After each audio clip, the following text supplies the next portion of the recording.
கலைஞரை வந்து கருணாநிதின்னு சொல்லக்கூடாது. ஓ, சொன்னால் அவ்வளோ கோபம் வந்துடுவார். நீங்கள் தன்னந்தனியாக எப்படி எதிர்க்க முடியும்? ராஜாஜி இல்லை, யாரும் கிடையாது. அதனால் அவங்க அறிவு ஆற்றலை பயன்படுத்தோம் அதிமுகவுக்குன்னு சொல்லி, அதுக்கு பிறகு நான் வந்து புரட்சி தலைவரோட ஐக்கியமாகி ஒரு பெரிய வேவ் நான் பார்க்குறேன்.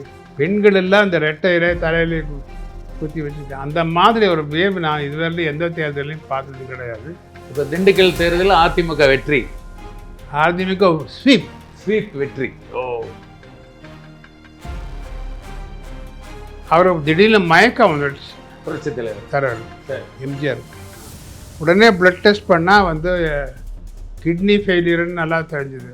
13ஆம் தேதி மிட் நைட் ராத்திரி எனக்கு ஃபோன் வருது. தலைவருடைய பிஏ, ஐயா சீக்கிரம் வாங்கோ,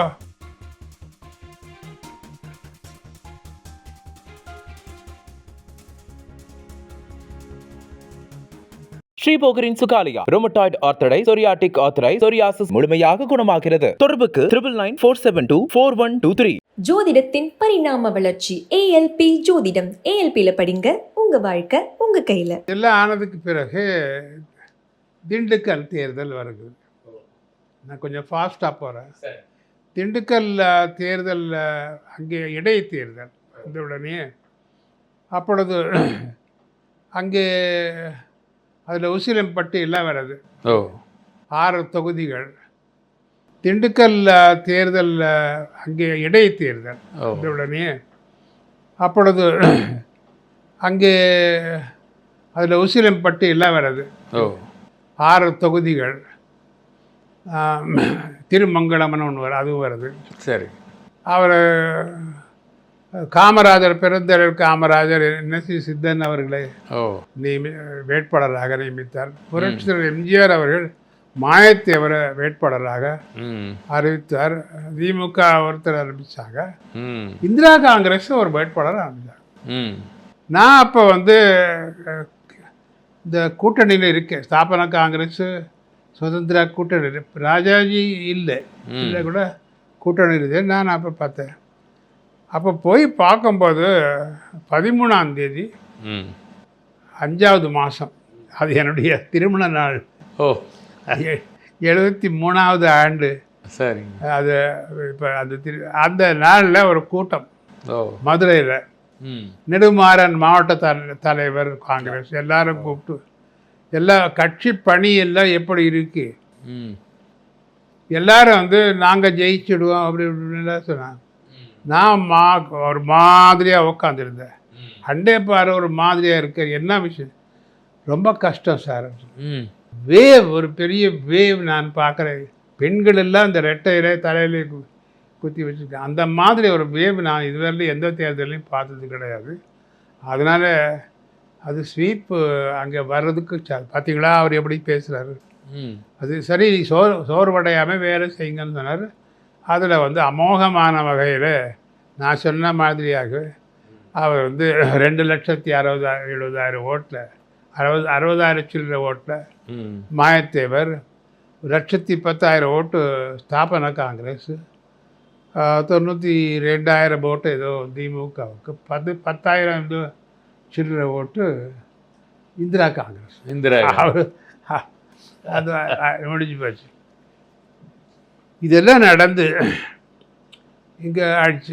இப்போ திண்டுக்கல் தேர்தலில் அதிமுக வெற்றி, அதிமுக ஸ்வீப் வெற்றி. ஓ, இவங்க 3 ஓட்டு சேர்த்தாலும் கூட அதிக ஓட்டுக்கு லெஸ் ஆகும். இதுக்கு பிறகு மாணிக்கச்செட்டு ஸ்ட்ரீட்டில் ஒரு கூட்டம் நடக்குது. எங்கேங்க? அது சென்னையில். ஓ, இந்த திமுகவை எதிர்த்து ஒரு அங்கே சில பேர், ஒரு முஸ்லீம் நண்பர், அவர் வீட்டுக்கெல்லாம் கல்லெல்லாம் போட்டாங்க. அவர் அதிமுகவில் முக்கிய பிரமுகர். சரி. ரொம்ப எனக்கு தெரிஞ்சவர், என்னுடைய அது வந்து அங்கே ஒரு கூட்டம் நடந்து, அந்த கூட்டத்தில் சர்வ கட்சி கூட்டம் மாதிரி பண்ணணும் எகெயின்ஸ்ட் ஓ திமுக அப்படின்னு எம்ஜிஆர் புரட்சியரை நினச்சி தாபனா காங்கிரஸ்லேருந்து இவர் ஈவிகே சம்பத்தை கூப்பிட்டு அது ஃபோட்டோ அங்கே இருக்குது அந்த இதில். சரி சரி. இது யார் தொகுதியில் வருதுன்னு கேட்டிருக்காங்க. ஓ அது டாக்டர் ஹண்டே தொகுதியில். உடனே அவரே ஃபோன் பண்ணி உங்கள் தொகுதி நீங்கள் திமுக எதிர்த்துக்கிட்டு இருக்கீங்க, நாங்கள் அதே தொகுதியில் மீட்டிங் நீங்களும் இதில் வந்து பங்கு கொள்ளுங்கன்னு நான் போகும்போது அப்போ பேசினார். நீங்கள் தனியாக எப்படி எதிர்க்க முடியும், ராஜாஜி இல்லை யாரும் கிடையாது, அதனால் உங்கள் அறிவு ஆற்றல் பயன்படுத்தோம் அண்ணா திமுகவுக்குன்னு சொல்லி. அதுக்கு பிறகு ஜூன் 9 1973 நான் வந்து புரட்சியாளரோட ஐக்கியமாகி அந்த கட்சியில் உறுப்பினர் ஆன உடனே எனக்கு நிறைய பொறுப்புகள்லாம் கொடுத்தாங்க. நிறைய ஒரு ஐவர் குழுன்னு அவர் 1.5 மாதம் வெளியூருக்கு போகும்போது அந்த கட்சி நடத்துறதுக்கு ஐவர் குழு மதியழகன்னு 4-5 பேரோடு என்னையும் போட்டிருந்தாங்க. அது என்ன தலைமை நிலைய செயலாளர் ஆக்கிட்டாங்களா பண்ணாங்க. இதுக்கு இடையில் என்ன ஆச்சுன்னா திடீர்னு 74 ஆரம்பத்தில் ஒரு இடைத்தேர்தல் வருது. கோவை. ஏன்னா இந்த நாடாளுமன்றத்தில் திமுக தோல்வி அடைந்த உடனே கலைஞர் ஒரு ஸ்டேட்மெண்ட் கொடுத்தார். இது நாடாளுமன்றத்துக்கான தேர்தல், சட்டமன்றத்துக்கான இடைத்தேர்தல் வந்தால் திமுக தான் ஜெயிக்கும் அப்படின்னு சமாளித்தார். சரி. அது ஒரு ஸ்டேட்மெண்ட் அப்படி இருக்குது ரெக்கார்டா. சரி.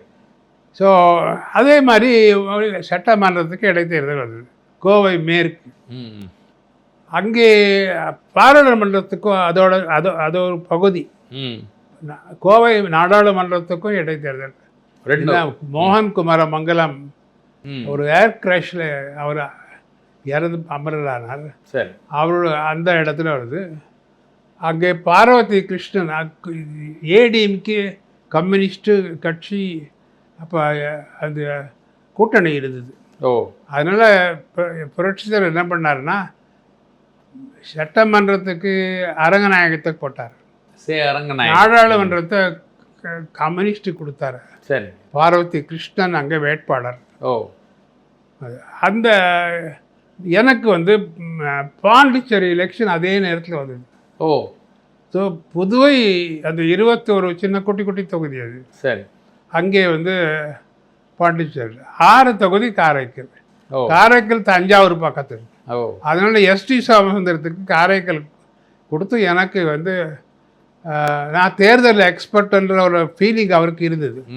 நான் பல தேர்தல் ஜெயிச்சது. ஸோ கொடுத்தது. அங்கே நாஞ்சில் மனோகரனை போட்டிருந்தார். நாஞ்சில் மனோகரனை போட்டு அவர் தலைவர் எங்கே போனார். போய் பார்த்தா அவருக்கு சாட்டிஸ்ஃபைடு, திருப்தி இல்லை. இவர் மீட்டிங்கில் பேசுவார் தவிர இந்த கிரவுண்ட் ஒர்க்குக்கு மனோகரனுக்கு எக்ஸ்பீரியன்ஸ் கிடையாது. ஸோ அவருக்கு இதுக்கு இடையில அவருக்கு ஏதோ ஒரு செய்தி போச்சு. நான் பிறந்தது வந்து கோயம்புத்தூர். என்னுடைய தந்தையார் ஃபோட்டோ இங்கே இருக்கு. அவர் ரொம்ப ஃபேமஸ் டாக்டர் HM ஹண்டேன்னு சொல்லி. அவர் கவர்மெண்ட் டாக்டராக இருந்தார், அரசாங்க சர்ஜனாக இருந்தார். சரி. அவருக்கு அங்கங்கே டிரான்ஸ்ஃபர் ஆகிடும். அப்போ ஆந்திரா தமிழ்நாடு எல்லாம் ஒன்றா இருந்தது. அவரை கோயம்புத்தூரில் அவருக்கு பேஷண்ட் வந்து GD நாயுடு, ரத்ன சபாபதி முதலியார், அவங்க எல்லாம் அப்பா பேஷண்ட்ஸ். ஸோ அவரோட நிறைய டாக்டர்ஸ் கூட அவங்கெல்லாம் இருக்காங்க. அதனால ஹண்டேக்கும் கோயம்புத்தூருக்கும் கனெக்ஷன் இருக்கு அப்படின்னு யாரோ எம்ஜிஆர் தலைவருக்கு ஆதரவு போட்ட உடனே அவர் உடனடியாக என்கிட்ட சொல்லவே இல்லை. அங்கே அன்றைக்கி சாயந்தரமே நாளையிலேருந்து இங்கே ஹண்டே வந்து பொறுப்பெடுத்துக்கொள்ளுவார் சொல்லிட்டு என்ன ஃபோன் பண்ணி நாளை காலையில் இங்கே வந்துடுவோம். சரி சரிங்க. ஸோ நான் போய் பார்த்தா கிரவுண்ட் ஒர்க்கு பார்க்கும்போது நான் ரொம்ப கிரவுண்ட் ஒர்க்கு நான் மெயினாக எல்லாம் கோவை மேற்கு சட்டமன்ற தொகுதிக்கு போனேன். பக்கத்தில் திருப்பூர் எல்லாம் வருது இந்த கோவை நாடாளுமன்றது. அந்த 5 தொகுதியில் ஏடிஎம்கே ரொம்ப ஸ்ட்ராங். ஆனால் கோவை மேற்கில் ஏடிஎம்கே வீக். ஏன்னா காரணம் எதிரும் புதிராக இருந்த இந்திரா காந்தியும் காமராஜர் திண்டுக்கல்ல தற்காலிகமாக திடீர்னு ஒன்றாயிட்டாங்க. ஒன்றா ஹெலிகாப்டரில் கோயம்புத்தூரில் ஒன்றா இறங்குறாங்க. ஒரே பப்ளிசிட்டி. அவங்க ஒரு கேண்டிடேட் அங்கே கோவை மேற்கு தொகுதியில் போட்டிருக்காங்க. அவருக்கு நல்ல இது வந்துச்சு. நான் பார்த்து நான் இது 1 டேக்குள்ளே எல்லாம் பார்த்துட்டு 8 மணிக்கு இதுக்கு என்ன இடையில என்ன பண்ணியிருந்தாங்கன்னா, எம்ஜிஆர் தலைவர் வந்து ஒவ்வொரு 6 தொகுதி இருக்குல்ல, ஒவ்வொரு சட்டமன்ற தொகுதிக்கு ஒரு பொறுப்பாளராக போட்டிருந்தாங்க. ஒரு மாவட்ட செயலாளர், அதிமுக மாவட்ட செயலர் 6 தொகுதிக்கு 6 பொறுப்பாளராக போட்டிருந்தாங்க. கிரவுண்ட் ஒர்க் பண்ணுது. ஸோ நான் ராத்திரி ஃபோன் பண்ணி டஃப்பாக இருக்குது, அதுக்கு என்ன பண்ணணும்னு சொல்லி எனக்கு என்னுடைய இந்த சட்டமன்றத்துக்கு மட்டும் கோவை மேற்கு 17 வார்டு இருக்குது. அதில் ஒரு வார்டுக்கு ஒரு மாவட்ட செயலாளர் எனக்கு பண்ணி கொடுத்தா நல்லாயிருக்கும், நாளைக்கு காலையில் வந்துடுவாங்க அவங்கன்னு சொல்லிட்டாங்க. நெக்ஸ்ட் டே மார்னிங் எல்லாம் வந்துட்டாங்க. ஃபுல் நான் வந்து அந்த 5 தொகுதிக்கு நான் போகலை, என்ன ஆட்டோமேட்டிக்காக வின் ஆகிடுறாங்க, அங்கே பொறுப்பாளர் இருக்காங்க. நான் இந்த தொகுதியில் மட்டும் கான்சன்ட்ரேட். கோவை மேற்கு. சரி. ஸோ என்னுடைய கிளாஸ்மேட் டாக்டர், அவர் பெரிய ப்ராக்டிஷனர், அவர் வீட்டில் டாக்டர் ராமமூர்த்தின்னு சொல்லி அந்த அங்கே நான் தங்கிட்டு எல்லா ஒரு நிறைய, ஏன்னா சட்டசபையில் எனக்கு நல்ல பப்ளிசிட்டி இருக்குதுனால நல்ல கூட்டம். ஒவ்வொரு வீட்டுக்கு போயிட்டு எல்லாம் பண்ணி ஃபஸ்ட் கிளாஸ் கிரவுண்ட் ஒர்க் பண்ணி எல்லாம் முடிஞ்சது. ரிசல்ட் வரும்போது அப்போ இந்த மாதிரி செல்ஃபோன் எல்லாம் கிடையாது. நான் வந்து ராமவரம் தோட்டத்தில் ரிசல்ட் வரும்போது புரட்சி தலைவர் பக்கத்தில் உட்காந்துருந்தேன். பக்கத்தில் மாயத்தேவர் உட்காந்துட்டார். அதுதான் அவரோட பெரிய வெற்றி வீரர் இல்லையா, திண்டுக்கல் வெற்றி. அவருக்கு பெரிய ஏடிஎம்கே நிறைய செல்வாக்கு அவருக்கு. அப்போ தான் ஜெயிச்சு வந்திருக்காரு. ஃபஸ்ட்டு விக்ட்ரி வெற்றியில் அவரால் தான் பிரபலமானச்சு. ஸோ இழுபறி இந்த கவுண்டிங் கடைசியில் ஒரு 600 சில்லறை ஓட்டில் அரங்கநாயகன் ஜெயித்தார். நாம் இந்த அளவுக்கு நடவடிக்கை எடுக்காமல் இருந்திருந்தோமே ஆனால் நாம் 2வது இடத்துக்கு தள்ளிடுவோம், காங்கிரஸ் ஜெயிச்சிருக்கும். பட் லக்கிலி நமக்கு நாம் ஜெயிச்சுட்டு காங்கிரஸ் 2வது இடத்துக்கு வந்து திமுக 3வது இடத்துக்கு போயிடுச்சு. ஸோ பெரிய எம்ஜிஆருக்கு ரொம்ப குஷி. நல்ல ஹார்ட் ஒர்க்கு பிளான் பண்ணதில் ஒன்றும் வீணாகலை. ஸோ அதுலேருந்து எங்கே ஒரு இடைத்தேர்தல் வந்தாலும் சரி அதுக்கு பலரை போடுவாங்க. சில பூத்துகளுக்கு என்ன போடாமல் நான் போய் அது எந்த தொகுதி, கர்நாடகா 2 தொகுதி, இப்போ நாடாளுமன்ற பெரியகுளம் எல்லாத்துலேயும் எல்லாம் திருச்செந்தூர் அங்கே பிறந்தவங்களுக்கு அந்த மாதிரி இல்லை. அது மாதிரி திருநெல்வேலியில் கடைசி எலெக்ஷன் இப்படி வந்து போட்டு ஜெயிச்சு 1977க்கு வரணும். 1977க்கு வர்றோம். அங்கே இப்போ தேர்தல் வந்தது. தேர்தலில் வந்து புரட்சி தலைவர் வந்து ஆட்சி அமைக்கிறாரு. நான் வந்து அந்த தேர்தலில் பங்கு கொள்ளலை. நான் அந்த எல்லாம் முடிஞ்சு தலைவர் வந்து முதலமைச்சர் ஆகிடுறாரு எம்ஜிஆர். ஆனால் அவருக்கு ஒரு மனசில் குறை இருந்தது. என்ன, எல்லாம் தமிழ்நாடு வந்து ரூரல் ஏரியாவில் நல்லா வெற்றி பெற்றார். சென்னை மாநகரத்தில் மட்டும் 12 தொகுதி இருக்கு. இதில் 11 தொகுதியிலையும் ஏடிஎம்கே தோக்குது. ஒரு தொகுதி மட்டும் அப்பொழுது பேசின் பிரிட்ஜு ராதாகிருஷ்ண நகர்ன்னு சொல்லி அதில் மட்டும் ஐஸ்வர்யவேலன் ஜெயிக்கிறார். ஐஸ்வர்யவேலன் அவர்கள். இதெல்லாம் மற்ற 11 தோக்குது. இது முடிஞ்சது. கொஞ்ச நாளுக்கு பிறகு ஒரு அந்த கிராஜுவேட்ஸ் கான்ஸ்டியூன்சி மீண்டும் அங்கே இது வருது. இந்த தேர்தல் நடந்து ஒரு 6 மாதத்துக்குள்ளே கிராஜுவேட் கான்ஸ்டியூன்சி சென்னை மாநகரத்தினுடைய பட்டதாரி தகுதி. அப்போ நான் கேட்டேன், நான் இதில் நிற்கலாமா? ஏற்கனவே நீங்கள் தான் நிற்கணும், இதில் வேறு யாரும் நீங்கள் தான் நிற்கணும்.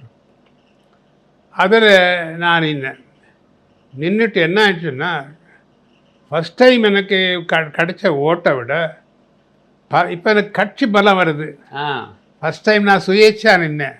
அதான் அதான் அதான் புரியுது, எனக்கு அந்த பாக்கெட் மாதிரி எனக்கு அது இருக்கு. ஸோ கட்சிப்பெல்லாம் வந்து நல்ல ஓட்டு நிறைய வந்துச்சு.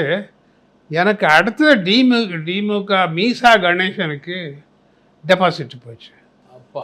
இது எம்ஜிஆருக்கு ரொம்ப குஷி ஆயிடுச்சு, புரட்சி தலைவருக்கு. ம். ஏன்னா அவர் வந்து வெற்றி ஜாஸ்தி அவருக்கு சரியாக இல்லை, வெற்றி வாய்ப்பு இழந்த அந்த தொகுதியில் அண்டே இவ்வளோ சாமர்த்தியமாக பண்ணியிருக்காருன்னு சொல்லி உங்களுக்கு ஒரு சின்ன வேலை கொடுக்குறேன். நான் சின்ன வேலைன்னு பார்க்காதீங்க, சென்னை மாநகரத்துக்கு மட்டும் ஒரு சீரமைப்பு குழுன்னு போடுறேன், ம். உங்களை தலைவராகவும் ஜேபிஆர் செக்ரட்டரியாகவும் போடுறேன் ஓ. அப்படின்னு சொல்லி போட்டார். நான் சொன்னேன், நீங்கள் சின்ன வேலை பெரிய வேலைன்னு பார்க்காதீங்க, எனக்கு நீங்கள் வேலை கொடுக்குறது தான், என்னை நினச்சிட்டு ஒரு வேலை கொடுக்குறீங்கல்ல, அதை விட எனக்கு என்ன இருக்குது வாழ்க்கையில், சந்தோஷமாக மகிழ்ச்சியோடு நான் செய்கிறேன்னு சொல்லி எல்லா தொகுதியும் சுற்றி நிறைய இந்த சென்னை மாநகரத்தையும் புரட்சியாளர் கோட்டையாக மாற்றி அமைத்தோம். அது ஒரு 78 அந்த இதுக்கு பிறகு 80 வருது. இந்த 80ஆம் ஆண்டு நான் எம்எல்சி 78 எனக்கு 84 வரையில் எம்எல்சி இருக்கு. ஓ. சும்மா இங்கே அண்ணா நகரில் கலைஞர் போட்டி போடுறாருன்றதுக்காக ம். என்னையும் சும்மா போட்டார். போட்டு ஃபோன் பண்ணார் திடீர்னு, உங்களுக்கு அண்ணா நகர் எப்படி இருக்கும் சார்? எனக்கு ஏற்கனவே இன்னும் நான் அதெல்லாம் நீ போட்டால் எப்படி இருக்கும், அதுக்கு மாத்திரம் பதில் சொல்லுங்கன்னு சொன்னார். 50-50 சார்ன்னு சொன்னேன். நான் 51 ஆக்க முடியாது, உங்கள் கையில் தான் இருக்குதுன்னு சொன்னேன். ஸோ போட சொன்னார். அது கொஞ்சம் இழுபறி எல்லாம் ஆச்சு, அதை பற்றி பேச வேண்டாம், இதை கொஞ்சம் சொல்ப ஓட்டில் அது அங்கே கவுண்டிங் அது தலைவர் வந்து கலைஞர் வரணும்னு தான் விரும்பினார். ஏன்னா நான் எம்எல்சியாக இருக்கேன், சட்டசபையில் எதிர்கட்சியில் அவர் உட்கார்ந்தா தான் அந்த சட்டசபை சோபிக்குன்றது. பர்சனில் வந்து புரட்சிகிட்ட ஒரு குணம் இருக்குது. கலைஞரை வந்து கருணாநிதின்னு சொல்லக்கூடாது. ஓ. சொன்னால் அவ்வளோ கோபம் வந்துடுவார். யாராவது ஒரு எம்எல்ஏ நான் கருணாநிதியை கேட்குறேன்னு சொன்னீங்கன்னா உட்கார், நீ பேச வேணாம்னு சொல்லிட்டு அவ்வளோ மரியாதை கலைஞர் அவர்கள் மேலே புரட்சி மரியாதை நான் சொல்கிறேன் அவருக்கு. ஸோ கலைஞர் இருக்கணும், அப்போ தான் சுவாமி. ஸோ அந்த மாதிரி அவர் யாராவது இன்சல்ட் பண்ணாங்கன்னா நிறைய ஒரு 3-4 டைம் உட்காந்து இந்த இடத்துல ஒரு தடவை எஸ்என் ராஜேந்திரன் ஒரு கூட அவர்கிட்ட ட்ரெயினில் வந்து அவருக்கு ஸ்பெஷல் மினிஸ்டராக இருக்குது போகி, அது கலைஞருக்கு கிடைக்கலன்னு ரொம்ப கோவப்பட்டார். நீ உடனே அதை தியாகம் பண்ணி அவருக்கு கொடுத்துருக்கணும், நீ என்ன அவர் யார் நீ யார்? ஸோ அவருக்கு வந்து யாரும் வந்து கலைஞரை பற்றி ஒரு குறைய ஒரு இதையும் சொல்லக்கூடாது, அவரை பற்றி பேசுகிறதுக்கு.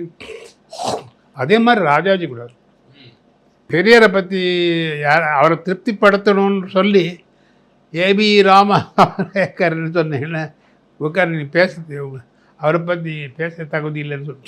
சரி, அந்த காலத்தினுடைய தலைவர்கள் ரெஸ்பெக்டட் ஈச் அதர். அதான் பாயிண்ட். நான் அந்த பாயிண்ட்டுக்காக தான் நான் சொன்னேன், எல்லாம் ஆச்சு. இப்போ என்னன்னா இதுக்கு இடையில ஒரு முக்கியமான விஷயம் என்னென்னா, இந்த தமிழ்நாட்டினுடைய இந்த மருத்துவத்துறையில் வந்து நான் நிறைய ஏகப்பட்ட மாறுதல் எல்லாம் செய்திருக்கேன். அது வந்து என்னை பற்றியே நான் சொல்லிக்கொண்ட மாதிரி எனக்கு எம்ஜிஆர் கொடுத்த வாய்ப்பை வச்சுக்கிட்டு தொழுநோய் பயங்கரமாக இருந்தது, சிசு மரணம் ஒரு 1000க்கு வந்து 10% குழந்தைங்க ஒரு வருஷத்துலேயே தேதி கீதி எல்லாத்தையும் கண்ட்ரோல் பண்ணி நிறைய தாய் சேய் எல்லாம் அதே விடுதிகள் எல்லாம் மாதிரி எல்லா விஷயத்துலையும் மொத்தம் ஒரு 12 இண்டிகேட்டர்ஸ் இருக்குது. புரியுதா உங்களுக்கு? அதில் வந்து ஆரம்ப சுகாதார நிலையம், இப்படி இணை துணை நிலையங்கள், சப் சென்டர்ஸ், லெப்ரசி, டியூபர்குலோசிஸ் எல்லாத்துலேயும் ஒரு 5-6 வருஷத்தில் 4-5 வருஷத்தில் தமிழ்நாடு ஃபஸ்ட் ரேங்க் வந்துடுச்சு ஆல் இண்டியாவில். ஆல் இந்தியாவில். அப்போ நரசிம்மராவ் வந்து ஹெல்த் மினிஸ்டர் இருந்தார். ஓ, அங்கே சென்டரில். சென்ட்ரலில். சரி. அவர் வந்து இது ரொம்ப பாராட்டத்திற்குரியது, இது டாக்டர் ஹண்டேஸ் சர்வீசஸ் இங்கிலீஷில் எழுதினார். Deserve to be recognised by the Medical Council of India அப்படின்னு ஒன்று எழுதினார். அவங்க எனக்கு அதுக்காக டாக்டர் B.C. ராய் விருது அவார்டு இதுவரையில் எந்த ஹெல்த் மினிஸ்டருக்கு இதுவரையில் கிடைச்சது கிடையாது. அந்த விருது கிடைச்சது. அதெல்லாம் பார்த்து எம்ஜிஆருக்கு வந்து பொறாமை கிடையாது. சில நேரத்தில் சக அமைச்சர்கள் அவரோட சைன் பண்ணால் பொறாமை வரும். அவருக்கு அண்ணாவுக்கு அப்படி தான் இப்போ எம்ஜிஆருக்கும் பொறாமை கிடையாது. ரொம்ப சந்தோஷப்பட்டு இதில் இருந்தார். அவருக்கு பிறகு 84 வந்து திடீர்னு சொல்லி இங்கே அந்த பிரகதீஸ்வரர் கோயிலில் ஒரு ஃபங்க்ஷன் ஒரு விழா ஏற்பாடு பண்ணியிருந்தார். தஞ்சாவூர். அதுக்கு தஞ்சாவூரில். அது வந்து டேட் வந்து 15/9/84. 15/9/1984 அண்ணா பிறந்த நாள். அது அன்னைக்கு வச்சுருந்தாங்க. அப்போ மயக்கம் வந்துடுச்சு. இந்திரா காந்தி வந்திருந்தாங்க. அவருக்கு எல்லாம் பிளட் யூரியா எல்லாம் இன்க்ரீஸ் ஆகிடுச்சு. பிறகு அப்புறம் மருத்துவமனையில் புரட்சி தலைவர் வந்து கோயிலுக்கு வந்தாருங்களா? அங்கே கோவில் ஃபங்க்ஷனுக்கு இந்திரா காந்தி அம்மையார் வந்திருந்தார். சரிங்க. புரட்சி தலைவர் தான் ஏற்பாடு பண்ணுது. நான் அங்கே இருக்கேன். சரிங்க. அவருடைய குடும்ப டாக்டர் B.R. சுப்பிரமணியம் டாக்டர் அவரும் இருக்கார். சரி. அவர் திடீர்னு மயக்கம் வந்துடுச்சு புரட்சி தலைவர் சரி எம்ஜிஆர். உடனே பிளட் டெஸ்ட் பண்ணால் வந்து கிட்னி ஃபெயிலியர்னு நல்லா தெரிஞ்சு போச்சா பிளட் டெஸ்ட்டில். அதில் கிரியேட்டினின் அது பிளட் யூரியாலாம் ஹை.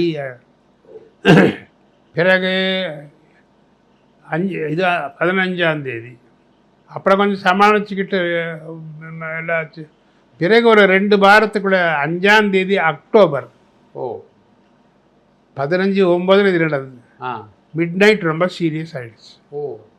ஸோ அங்கேருந்து அப்புறம் மருத்துவமனைக்கு ஷிஃப்ட் பண்ணாங்க. பிறகு எல்லாம் பண்ணிது. அது வந்து 5ஆம் தேதி. இது நடக்கும்போது திடீர்னு 13ஆம் தேதி மிட் நைட்டு ஒரு நாங்கள்லாம் போய் பார்த்தோம். அவர் கொஞ்சம் தைரியம் பேசினார். நல்லா நீங்கள் எல்லாம் பாருங்கள், உங்கள் வேலையை ஒன்றும் நான் சரியாக குணமாகி வந்து விடுவேன் எனக்கு அப்படின்லாம் பேசினார். ஆனால் என்ன ஆகிடுச்சுன்னா மத்திய ராத்திரியில் எனக்கு ஃபோன் வருது. 5ஆம் தேதி 13ஆம் தேதி 5ஆம் தேதி அட்மிட்டட். எங்கே எந்த ஹாஸ்பிட்டல்? 15ஆம் தேதி செப்டம்பர் அங்கே மயக்கம். சரி. 5ஆம் தேதி அப்போலோ மருத்துவமனையில் அட்மிட்டட். 13ஆம் தேதி மிட் நைட் ராத்திரி எனக்கு ஃபோன் வருது.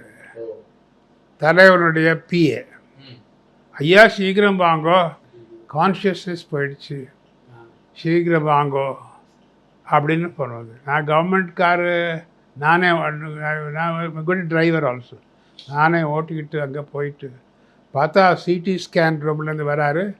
தலையில் எவ்வளோ பெரிய கிளாட் கட்டி திடீர்னு ஏற்பட்டது. ஸோ எல்லாம் இப்போ யார் கவர்னர் குரானா அவர் வந்து சஜஸ்ட் பண்ணார், நீங்கள் வந்து கமிட்டி பண்ணிக்கிங்க, அதெல்லாம் டிஸ்கஸ் பண்ணுங்கன்னு சொல்லி நாவலர் தலைமையில், நாவலர் தான் சீனியர் மோஸ்ட், அவர் கமிட்டி தலைமையில் பண்ணிக்கோங்க.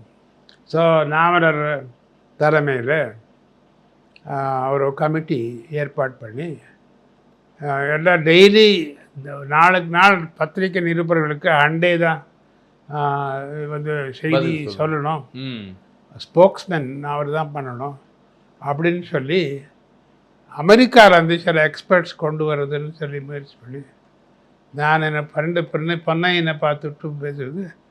அப்போ அங்கே ஒரு டாக்டர் பழனி பெரியசாமின்னு சொல்லி தமிழ் சங்கத்தினுடைய தலைவர், அவரை அணுகி அவர் 4-5 டாக்டர் அங்கேருந்து டாக்டர் ஃப்ரீட்மேன், ஸ்ரீபாத ராவ் அவங்களெல்லாம் அங்கேருந்து அமெரிக்காவிலேருந்து அமெரிக்காவிலேருந்து இங்கே வந்தாங்க. இங்கே வரணும்னு சொல்லி சரி. இவங்களை பார்க்குறதுக்கு இடையில இது நடந்து ஒரு அடுத்த நாள் பிரைம் மினிஸ்டர் இந்திரா காந்தி வந்திருக்காங்க. வந்து எல்லாம் ராஜ்பவனில் எல்லாம் டிஸ்கஸ் பண்ணி அவங்க நாவலர் கவர்னர் டிஸ்கஸ் பண்ணி அந்த அமெரிக்காவில் இருக்க டாக்டர்ஸை அங்கேருந்து இங்கே அழைச்சின்னு வரணும். யார் போகிறாங்கன்னா டாக்டர் ஹண்டே போகிறாருன்னு. எப்படி போகிறாருன்னா அந்த அவருடைய வேறு தனி என் ஃப்ளைட்லேயே வரட்டும் அவர் அப்படின்னு இந்திரா காந்தி சொல்லி நான் அந்த மாதிரி ஃப்ளைட்லேயே போய் அது ஒரு ஸ்பெஷல் ஏரோப்ளேன், இந்தியன் ஏர்ஃபோர்ஸ். அது நாட் கமர்ஷியல் ஃப்ளைட்.